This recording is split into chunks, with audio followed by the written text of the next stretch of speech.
recent conflict in the Middle East, Iran claimed to have used a deadly weapon to strike critical targets in Israel.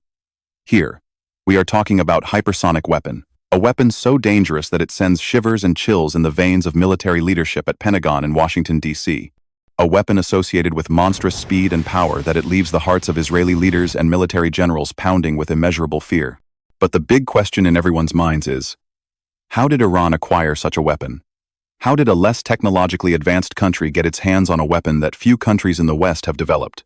Even the United States has faced challenges in deploying hypersonic weapon, despite conducting several tests. In this video, we shall discuss how Iran, a country not associated with advanced weapon systems, managed to acquire hypersonic missiles ahead of geopolitical rivals like Israel and the US. Before proceeding, let us first briefly explain what a hypersonic weapon is.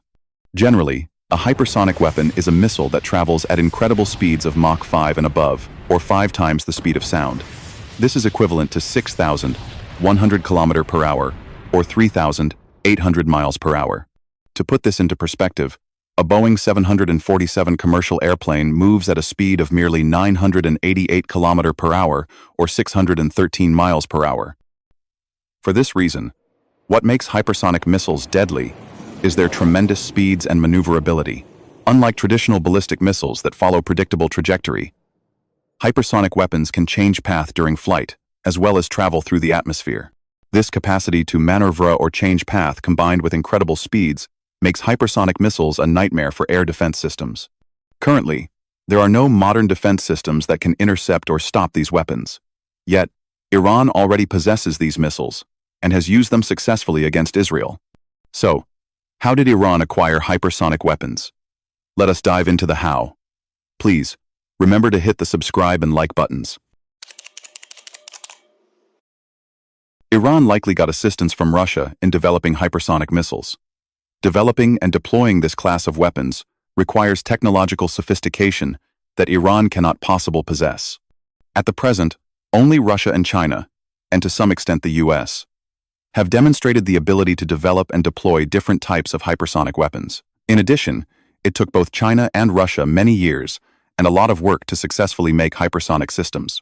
So, it makes sense to assume that Iran may have received help from outside to develop its hypersonic program. Moreover, there is enough evidence to link Iran's hypersonic development to Russia.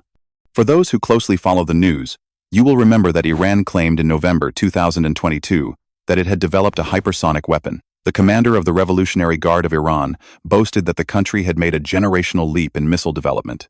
Curiously, this claim of developing a hypersonic missile came around the same time Iran started supplying drones to Russia to be used in the war in Ukraine. Was this a coincidence? According to analysts, Russia and Iran made a quid pro quo. The so-called, "give me something, and I will give you something in return." In this case, Russia transferred some hypersonic missile technology and know-how to Iran in exchange for Iranian drones. This arrangement is not out of the ordinary since the two countries have had military cooperation for many years. Faced with intense war in Ukraine, Russia badly needed supply of cheap and easy-to-manufacture drones, and Iran was an obvious answer owing to its prowess in drone manufacturing.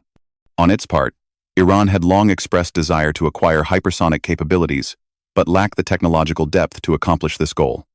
Russia provided the technical know-how to Iran in this regard.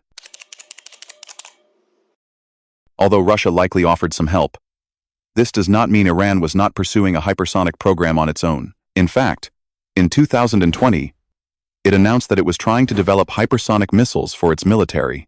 In addition, it should also be noted that the country is known to have a fairly advanced ballistic missile program, which provided a good basis to upgrade to hypersonic systems. On top of this, Iran already has highly advanced wind tunnels that scientists can use to simulate hypersonic flights. One of its tunnel can achieve airflow speed of up to Mach 8 or 9,878 km per hour. Basically, a wind tunnel is a long enclosed tube that engineers use to test aerodynamics or flights of airplanes, rockets, and missiles. The knowledge gained from the tests helps to create hypersonic missiles and other high-speed projectiles. Although Iran possessed wind tunnels, it is highly unlikely it developed hypersonic projectiles without outside help. Owning a wind tunnel does not guarantee a country can successfully make a hypersonic missile. Remember, the US has wind tunnels with Mach 10 or 12,348 km per hour capacity, and yet has not been able to develop workable hypersonic weapons that are better than China's or Russia's. Therefore, owing to technological complexity of developing a hypersonic missile, Iran likely received help from Russia. The Russians likely shared crucial knowledge to help Iran accelerate its hypersonic program. Thanks for watching. And please remember to hit the like and subscribe buttons.